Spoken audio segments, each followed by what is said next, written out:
Imagine you and your friend are about to go out for a night on the town. You head over to your friend's house to pick them up. Your friend comes out of their house wearing the most hideous outfit you've ever seen, and they ask you, "How do I look?" How will you respond? Do you tell your friend the truth and risk hurting their feelings? Or do you lie to them to avoid an awkward conversation? If you have had this internal debate, you are not alone, as I am sure all of us have experienced a situation like this. For many people, giving or receiving feedback can be scary, nerve-wracking, or downright awkward. As someone who has held a leadership role for the last 12 years of my life, I hope I can flip your perspective on feedback. When you leave the meeting today, you will understand why giving and receiving feedback is essential for personal growth and development, and learn how to be better at giving praise and criticism. Let's start by talking about why praise and criticism are so important. An helpful step here is to identify the difference between praise and criticism, and why I don't just use the word feedback. Feedback is more of a general word that means reacting to something that somebody did. A lot of times, I feel that this has a negative context. Praise and criticism are more specific and effective terms. Praise means to inform someone of something they did well or something they did a good job at. And criticism is a word they use to describe when you're telling somebody something they could do to improve or could do better next time they complete a task. There are a lot of benefits to giving praise and criticism. One of those is that you're going to build better relationships with friends, family, and even coworkers. When you think about the people who are your closest friends, I imagine you would think of the people who are most honest with you, who, when you go to them and ask a question, you actually believe they're going to tell you the truth. And those are the people that you may perceive as your best and closest friends. It can help motivate people to achieve their goals. If they understand that they're doing things well and that they could improve on certain things, they may be more motivated to actually reach out and get those things. Lastly, it's absolutely essential for personal, social, and professional growth. The bottom line here is we cannot grow unless we know what we're doing well and what we're doing better at. You'll see this in school, you'll see this at work, you'll see this at home. Unless you know there's a problem, you probably are not going to solve it. And sometimes it's nice to hear that you're doing a good job or that you've done something that is positive. There are some consequences for not giving praise and criticism enough. One of those is that mistakes can be repeated over and over again. It's one thing when you make a mistake and learn from it, but if no one tells you that you've made a mistake and you just keep doing it over and over again, that could lead to some pretty negative long-term consequences, maybe even putting someone's job in jeopardy. You can actually see relationships be damaged. I think of an example of when I was a newer supervisor and I had an employee that I really liked. And so I guess I'd let them off the hook, for lack of a better word, and didn't really tell them how they could improve their work. And eventually they had to submit something to my boss, and it was of not good quality. And when they came back to me, they said, "Taylor, why didn't you tell me that my work wasn't up to par?" And that made me realize for a second, like, wow, like if I really want to be a good supervisor or a good friend, I need to tell people how they can improve. But that definitely damaged our relationship. If you don't give people enough praise and criticism, this may lead to embarrassing, humiliating, or awkward moments. People won't feel recognized when they do something good, and they won't improve when they make mistakes or when they do something that's not up to standard. So now that we know why we should give praise and criticism, how can we be better at it? The first step is going to be genuine and sincere. In the Crucial Accountability Manual from VitalSmart, they say the first step to any tough conversation is to start with heart. This means to make the space safe. A good way that I have found to get started is to determine the why behind the feedback. or why we are having this conversation. I mentioned this earlier, but if you truly care about somebody, you will tell them the hard truth. Monique Valcour from the Harvard Business Review teaches us that criticism should be given with the intent to help people grow, not to point out their mistakes. If you approach somebody to give them specifically criticism, if you can know why you're doing it and what they hope to gain, and don't go with the intent of just simply saying, oh, here's what you did wrong, but saying, hey, here's how you can be better, you will find that people will be more accepting and more find your feedback more worthwhile. I think a good example of this is, imagine if you had food stuck in your teeth. Would you want somebody to tell you? But instead of food, imagine this is something about your job. Imagine to yourself, if you were falling short at your job, let's say drastically to the point where you were at risk losing your job and nobody told you, how would that make you feel? My guess is that would make you feel pretty upset and frustrated, probably even more so than it would have been upsetting to hear that negative or to hear that constructive criticism in the first place. One thing that'll help with getting started is you got to find that medium between being bold and being overbearing. Again, I really think this comes back to intent. If you truly are giving feedback or criticism to somebody with the intent of helping them be better, that will help you be bold, but not overbearing. I would recommend using simple, concise statements, plainly state what error they made was, or in the case of praise, what they did well, and just focus on that and don't drive it into the ground.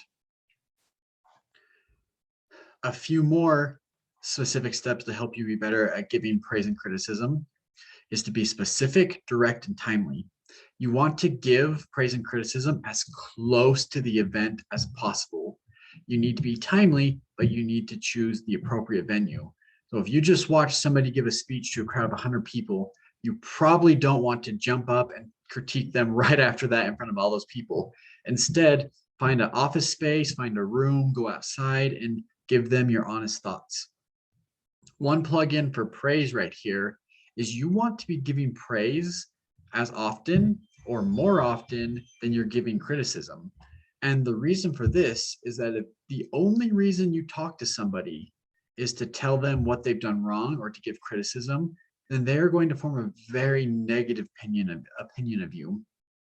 So you want to make sure that you're giving people, again, be honest, don't give them fake praise just to encourage them, but be sincere with your praise and give it often. Let's talk about being specific.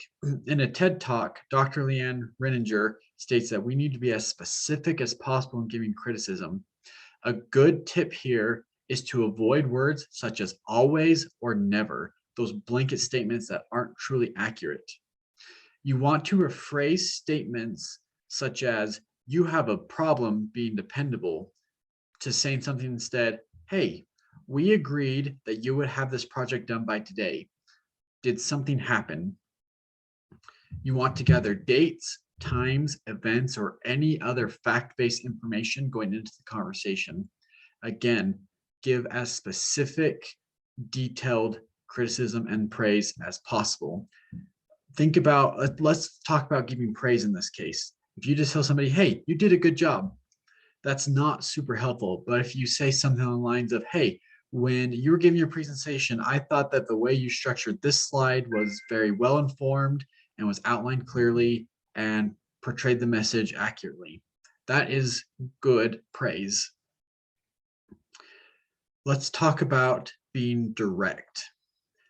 Be sure to include the why or impact statement when you are giving your why reason or when you're explaining the criticism. As humans, we tend to be really concerned about the why. If we start with the why, people generally are more receptive, or they're more willing to act on the feedback you're giving them. Christopher Lee from Management Tools reminds us that we are coaches and not judges. So this means that we are trying to coach people and tell them, hey, this is how you can do better, this is what you're doing well, but we're not sentencing them, or we're not overemphasizing the praise or criticism. So you want to make sure that you fully explain the consequences of the action that the person has performed, whether that's a positive or negative consequence. You want to clearly state the gap, is what I call it, the difference between what you expected versus what was provided. And lastly, I would recommend that you do not sugarcoat the praise or criticism. I can assure you this will only make it worse in the long run. Let's talk about common traps or type of feedback providers. And the reason why I think this is so important is that we all can kind of fit ourselves to a category here as far as our personal flaws in giving praise and criticism. The first one is ruinous empathy. Kim Malone Scott refers to ruinous empathy as a high level of care with not enough willingness to be direct. Ruinous empathy means you don't provide honest feedback because you really don't want to risk hurting feelings. I one time heard a story of a vice president of a company who was so nice at firing somebody that they showed up for work the next day. Re-emphasizing a statement I made earlier, if you truly care about somebody, you will be honest. Imagine if somebody lost their job because you didn't tell them they were not doing a good enough job. How would that make you feel? Another common mistake is to simply be a jerk. This is what happens when you don't care about people, but you are plenty willing to provide criticism. Being too direct can backfire, as many people will view this as just you simply being rude or not caring, and they most likely will not act on the praise or criticism you give them. A way that you can flip this is by changing how you phrase things. And what I mean by that is, let's say you need to tell somebody they did something wrong, and you walk up and you say, you did this, or you have this problem, or hey, you really messed up this time, huh? That person will probably get apprehensive, defensive, and will not listen to what you have to say. What you can do instead is you can still be direct, and you can flip that to say something lines of, hey, I noticed this happened, or as a result of this, what you did, this happened. And you kind of take the accusatory statement out of it. That will really help lower that defensive barrier to help people feel more comfortable talking to you. Then we finally land to the optimal category of giving feedback, which is called radical candor by Kim Malone Scott. This is the balance between ruinous empathy and being a jerk. This means it's the balance between caring, but also being direct. Simply put, you are willing to tell people the truth, but in a kind and respectful way. Some common phrases I've heard is, I can tell you really love your dog, but if you don't train him, you might lose him. I know you care about your family, but if you don't improve your work performance, it may cost you your job. In closing, it is important for each of us to learn how to give and receive feedback. If you truly care about somebody, you will care enough to tell them the truth in an honest and kind way. Gathering the facts and being as specific as possible is critical, as well as being timely with your feedback. It is all about finding that balance between caring and being direct. When you find that middle ground, it will see, excuse me, you will see that giving praise or criticism is easier than you think. Thinking back to the hypothetical situation about your friend wearing the hideous outfit, we now know that if we truly care about our friend, we can be honest with them without hurting their feelings. Mary, I say this because I care about you. I would recommend you wear a different outfit. Your colors don't match and people may think you look silly.